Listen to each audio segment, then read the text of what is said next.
Hello and welcome to my kitchen. My name is Denise and today I'm continuing my giant cookie series. Today I had a taste for peanut butter and Oreo cookies. Weird combination, right?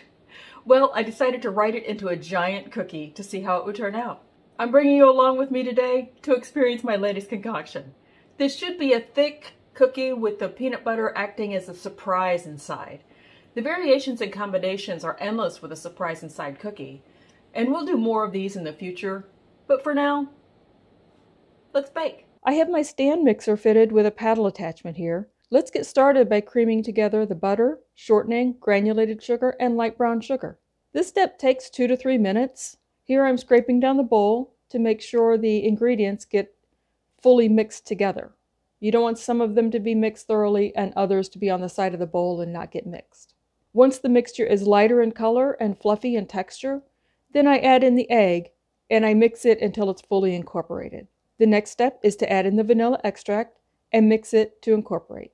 The flour mixture here is a combination of bread flour, all-purpose flour, cornstarch, baking soda, baking powder, and salt.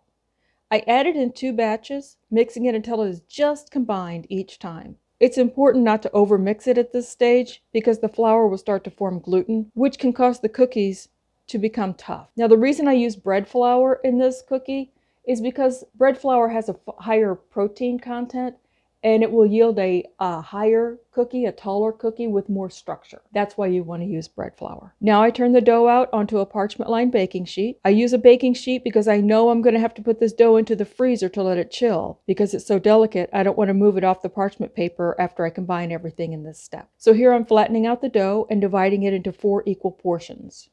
2 of these will be the top and 2 will be the bottom. Then I form each one into a round, flat shape, about 4 to 5 inches across for each one. In the 2 circles that will be the bottoms, I create a well by pushing down in the center and working my way out. This will form a natural well for us to use for the surprise inside of peanut butter and Oreos. Here I'm putting the peanut butter in each of the cookies, and I'm just dividing it here evenly.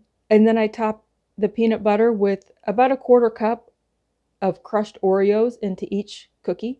Then I top each one with the remaining 2 cookie dough rounds. And using my fingers, I pinch the edges together, the tops and the bottoms, where the cookies come together to create a seal, and then I smooth it out to make sure it's a seamless result. This part is important because if the seam isn't sealed completely, the peanut butter could break through during the baking process. So then I top the cookies with the remaining crushed Oreos and chocolate chips, and I press those gently into the dough. The cookie dough now needs to rest in the freezer for about 20 minutes, and I preheat my oven at this point to 350 degrees Fahrenheit. Once the dough is chilled, I bake each cookie one at a time for 21 to 25 minutes, or until the edges are a light golden brown. This cookie will have to bake a little bit longer than you think because there's a lot in the middle. This cookie looks amazing. Check that out. I'm hoping it tastes as good as it looks. I wish you could smell it. The combination of chocolate and peanut butter in a warm cookie is just intoxicating for me. I'll include the ingredients in the description box below for you, but let's get into this one right now and give it a taste. See how it turned out. Oh my gosh, look at this.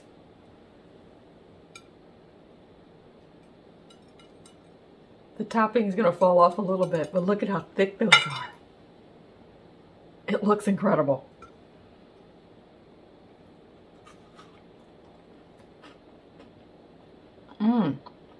I love Oreos all the time.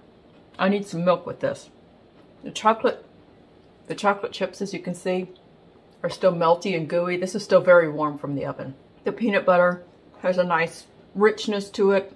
It's like when it's baked in the oven in a cookie, it just brings out more of that roasted flavor. I'll include a link to the Giant Series playlist so you can watch all the videos I've made so far.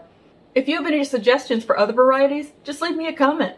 I hope you consider subscribing to my channel. I'll be uploading more content for you to enjoy, and in the meantime, I'll pop up a couple of cards for my other videos. Until we see each other again, be safe and be well.